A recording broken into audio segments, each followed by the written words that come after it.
Shalom Bapak Ibu yang kami kasih dalam Tuhan Yesus Kristus. Kita kembali kepada renungan dari Majelis Resort Majelis Jemaat GKI Sampit edisi 23 Juli 2025. Saya Pendeta Dewina Pitaro STH akan membawa kita kepada perenungan pada saat ini, yaitu dari Amos pasal 9 ayat 1 sampai 15. Dan saya baca firman Tuhan di ayat ke-11. Demikian firman Tuhan. Pada hari itu aku akan mendirikan kembali pondok Daud yang telah roboh. Aku akan menutup pecahan dindingnya dan akan mendirikan kembali reruntuhannya. Aku akan membangunnya kembali seperti di zaman dahulu kala. Demikian firman Tuhan. Bapak Ibu Saudaraku, saya mengambil judul atau tema dari firman Tuhan ini, janji keselamatan Tuhan. Dalam minggu-minggu, hari-hari yang lalu kita berbicara terus tentang firman Tuhan melalui Amos. Dan kini saatnya kita sampai kepada bagian akhir dari kitab Amos. Kitab Amos berbicara tentang penghukuman Tuhan atas dosa dan kejahatan kepada manusia, dan tidak luput pula bagi bangsa dan pilihan atau umat pilihan Tuhan yang tanpa ada pertobatan. Sebab Bapak Ibu, dosa atau kejahatan akan menarik orang untuk menjauh dari Tuhan. Maka dengan itu, di akhir kitab Amos, bahwa di balik kelamnya hidup karena dosa dan bagaimana penghukuman terjadi sebagai akibatnya.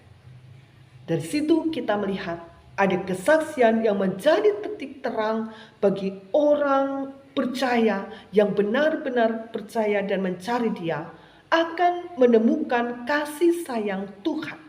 Itu yang kita baca dalam ayat 11 tadi. Pada hari itu aku akan mendirikan kembali pondok Daud yang telah roboh. Aku akan menutup pecahan dindingnya, akan mendirikan kembali reruntuhannya dan membangunnya kembali seperti zaman dahulu kala.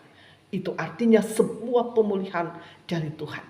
Bahwa di balik hukuman ada maksud Tuhan yang baik, yaitu ingin memurnikan hati orang percaya. Atau memulihkan hati orang percaya. Dan Tuhan sangat sayang sehingga hukuman terhadap umatnya tidak dijatuhkan tanpa batas waktu.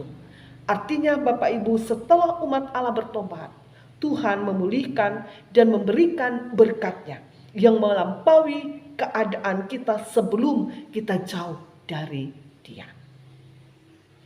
Maka dari itu di akhir renungan ini saya mengambil kesimpulan kepada kita Bapak Ibu bahwa pengampunan Tuhan menjadi bukti kasih-Nya sekaligus menjadi kepastian keselamatan dan berkat bagi kita. Jangan terlambat untuk bertobat. Tuhan memberkati kita. Amin. Mari kita berdoa. Kami memuji kebesaran nama Tuhan yang Maha Pengasih dan Penyayang, yang selalu menawarkan pertobatan kepada kami.